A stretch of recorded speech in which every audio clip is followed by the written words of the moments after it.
چند ایسے شخص جن کی بخشش رمضان مبارک کے بابرکت مہینے میں بھی نہیں ہوتی، اور وہ آپ صلی اللہ علیہ وسلم کی بد دعا کے مستحق بنتے ہیں۔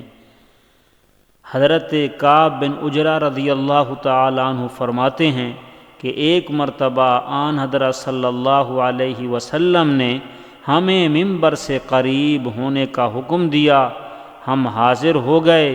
پھر جب آپ صلی اللہ علیہ وسلم نے ممبر کی پہلی سیڑھی پر قدم رکھا تو فرمایا آمین، جب دوسری درجے پر قدم رکھا تو فرمایا آمین، جب تیسرے درجے پر قدم رکھا تو فرمایا آمین۔ ہم نے عرض کیا کہ یا رسول اللہ صلی اللہ علیہ وسلم، آج ہم نے آپ سے ایسی بات سنی ہے جو پہلے نہ سنی تھی۔ تو آپ صلی اللہ علیہ وسلم نے ارشاد فرمایا کہ جب پہلے درجے پر میں نے قدم رکھا اس وقت حضرت جبریل علیہ السلام آئے تھے اور انہوں نے یہ بد دعا کی تھی کہ وہ شخص ہلاک ہو جسے کوئی رمضان کا مہینہ ملے پھر اس کی مغفرت نہ ہو۔ تو میں نے کہا آمین۔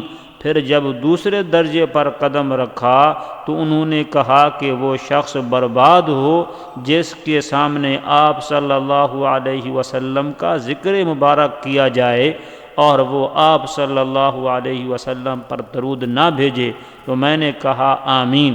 پھر جب تیسرے درجے پر چڑھا تو حضرت جبریل علیہ السلام نے کہا کہ وہ شخص بھی ہلاک ہو جو اپنی زندگی میں اپنے والدین یا ان میں سے کوئی ایک بڑھاپے کے زمانے میں پائے اور وہ اسے جنت میں داخل نہ کرائیں۔ تو میں نے کہا آمین۔